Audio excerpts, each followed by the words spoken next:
Everyone thinks billionaires are fearless, but actually they're terrified of one thing, being seen as a fool. Adrian Vance stared at the embossed wedding invitation on his phone screen, feeling that particular fear curdle in his stomach. Isabel was marrying someone else in 2 weeks. The society pages were already drafting the "Billionaire left at the altar" headlines. He couldn't show up alone. His distraction was why he didn't see her. One moment he was pushing open the door to blossom and canvas. The next, a tidal wave of iced coffee and oat milk was cascading down the front of his Tom Ford suit. He froze, the shock cold and absolute. "Oh, sugar, honey, iced tea," a voice exclaimed. Adrian looked down at the ruin of his $5,000 wool suit, then up at the woman holding an empty tray. She was a whirlwind of paint-splattered denim and vibrant coral braids piled high, her eyes wide with horror. "I am so sorry," Amira Costa breathed, already grabbing a roll of paper, towels from behind her counter. "I was rushing to get this order out, and I didn't see—" "Oh, that's not just polyester, is it? It's Xenia wool," Adrian said, his voice tight. He took the proffered towels,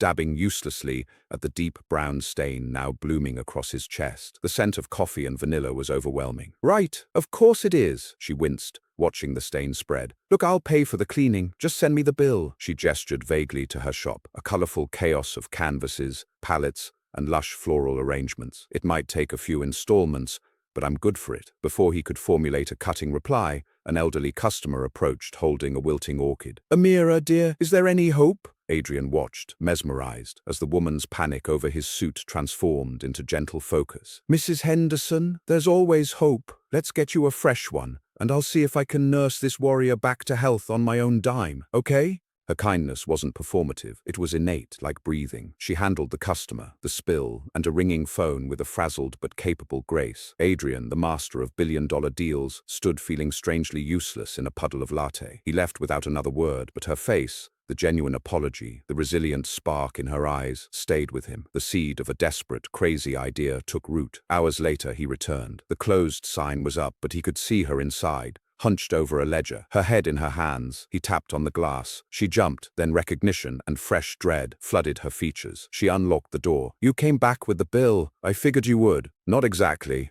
Adrian stepped inside, the space feeling both cluttered and warm, filled with the scent of roses and turpentine. "I have a business proposition." She crossed her arms, immediately defensive. "I'm not a prop. Hear me out. My ex-fiancée is getting married in 2 weeks. The media, it will be a circus. I need a date, someone convincing." Amira let out a short, incredulous laugh. "And you decided the klutzy flower lady who ruined your suit is convincing. You need a therapist, not a fake girlfriend." "I need someone real," he said, and the raw honesty in his own voice surprised him. "I'll pay you, generously." Her jaw tightened. "I don't want your money." "Then what do you want?" He let his gaze sweep the shop. "It's clear you're drowning. Let me help. I'm good at fixing things." The truth of his statement hung in the air. She looked at her ledger, at a stack of unpaid bills, then back at him. A war waged in her eyes, pride versus need. "You fix my business," she said slowly. "A real viable plan to save this place. I'll be your +1. Deal." He extended his hand. She looked at it, then up at him. 2 weeks. We sell it, then we're done. "Then we're done," he confirmed. Their handshake was all business, but the moment their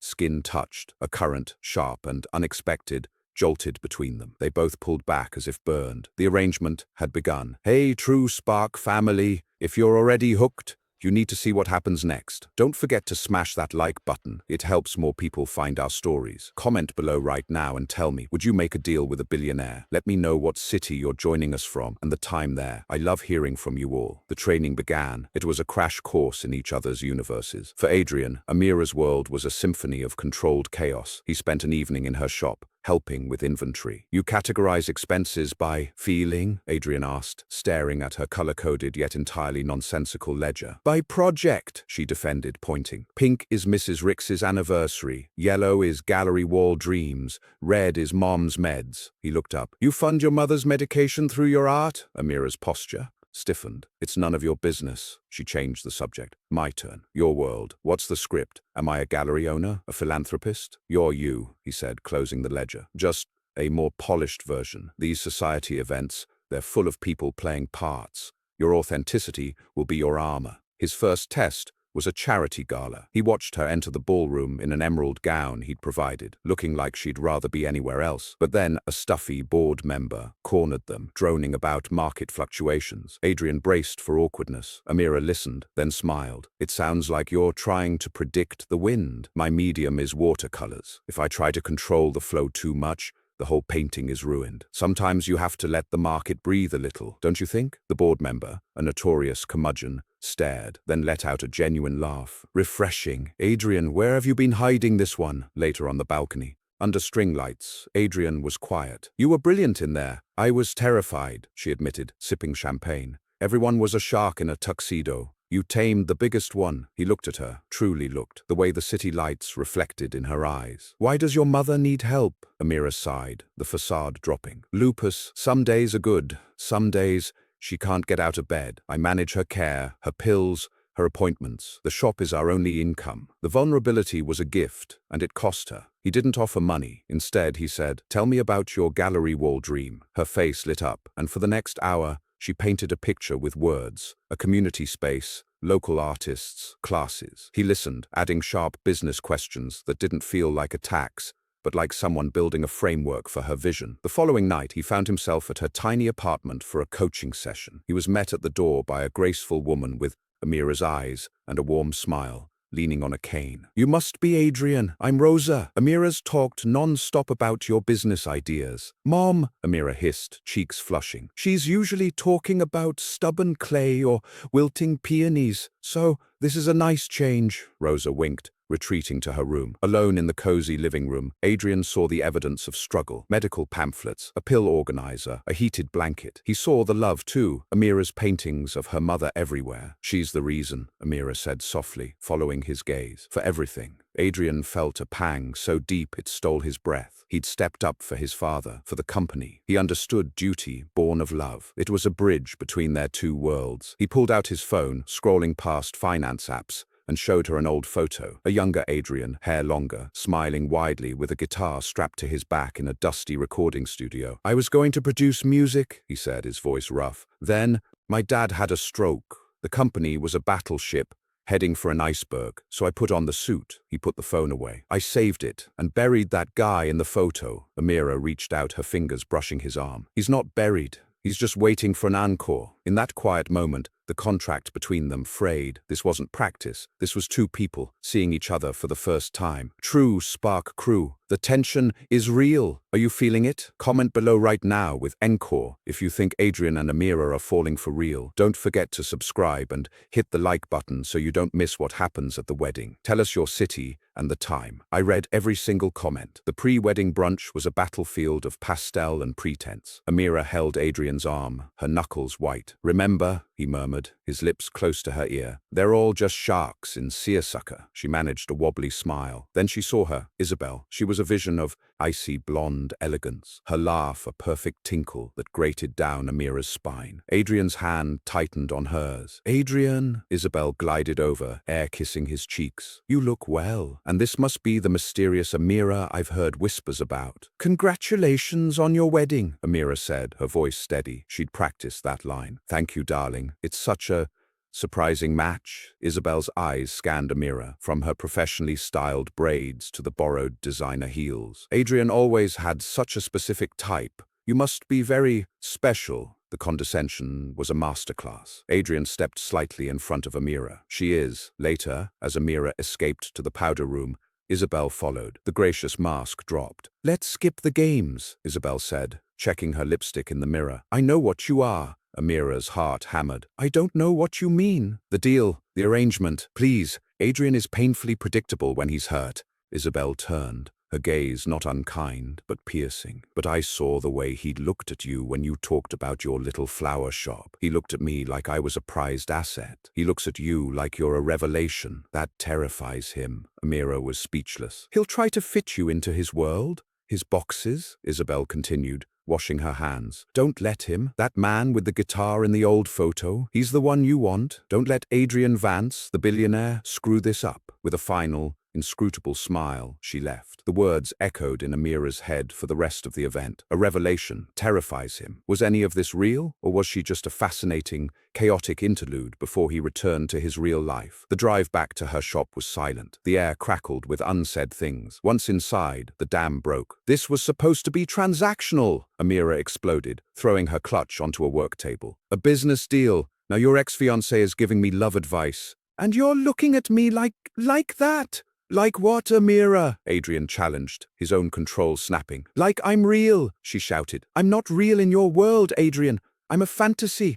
A pretty, messy fantasy you get to walk away from in 4 days, when the wedding is over. You think this is a fantasy?" He crossed the space between them in 2 strides. "You think the way I think about your laugh during my board meetings is a fantasy? The way I worry about your mother's medicine is a fantasy? That keeping your shop afloat is just a line item in a deal?" His face was raw, open, stripped of all billionaire bravado. He cupped her face, his touch searing. "This is the most real thing that's happened to me in a decade." He kissed her. It wasn't practice. It was a collision of fear, want, and 2 weeks of desperate building tension. It was coffee-stained suits and business plans, medical bills and guitar dreams. It was terrifying and perfect. When they broke apart, gasping, the world had shifted on its axis. The fake relationship was ashes. Adrian rested his forehead against hers, his breath ragged. "This wasn't part of the deal." Amira's eyes swam with tears. "Then what are we doing?" He had no answer. The fear Isabel warned about was alive in his eyes. He stepped back, the distance feeling like a canyon.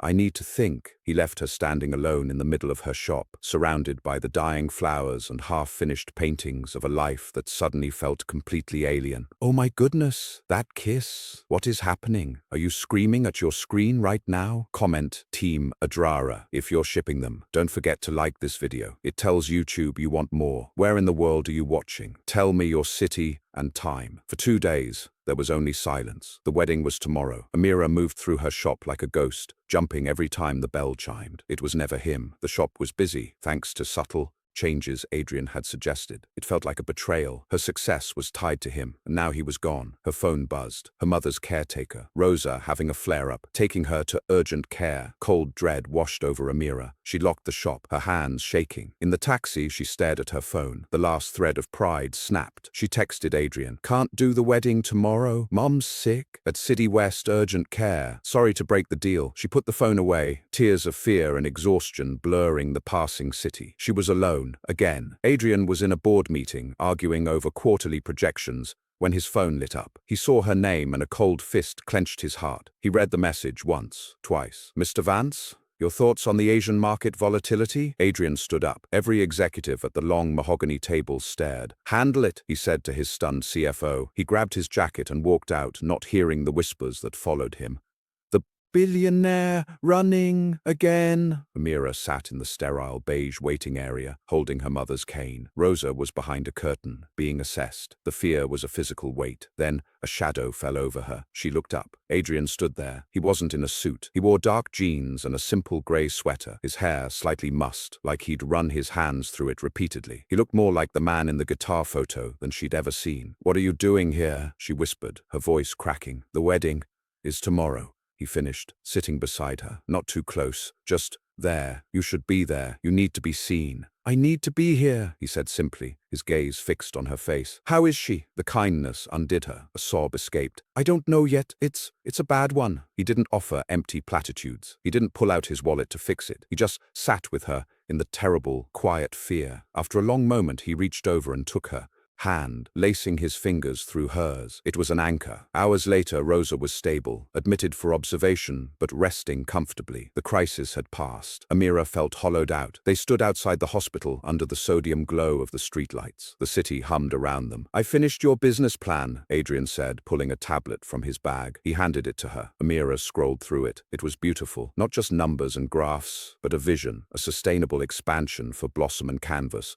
with a dedicated community gallery space, a line of branded art supplies, and, her breath hitched, a proposed partnership with the hospital for art therapy classes, with a note, "Potential head of program, Rosa Costa," pending her interest. He hadn't just saved her shop. He'd seen her mother. He'd seen her. The 2-week arrangement, he said, his voice low and earnest in the night air. It's over. I fulfilled my end. He took a deep breath. Now I'm here, asking you for something real. No contracts. No deals. Just you and me. He held out a single key. This is to my penthouse. I want you to feel at home there. Then he showed her his phone screen, a listing for his luxury guest house. And this is me listing my guest house. I'm moving into the city, closer to you, to this life. Amira looked from the key to the tablet, to the man who had walked out of a billion-dollar meeting to sit in a plastic waiting room chair for her. The man who was dismantling his own gilded life to build a new one within reach of hers. This was no fantasy. This was a choice, the most terrifying real choice. We are in the final stretch. This is the moment of truth. What does she do? Comment. Say yes right now if you think she should take the key. Subscribe so you get the final batch the moment it drops. Like this video and tell me your city. We're almost to the end. Amira looked at the key in Adrian's palm, a sliver of metal that represented 1,000 broken assumptions. The billionaire wasn't offering a cage. He was offering a bridge,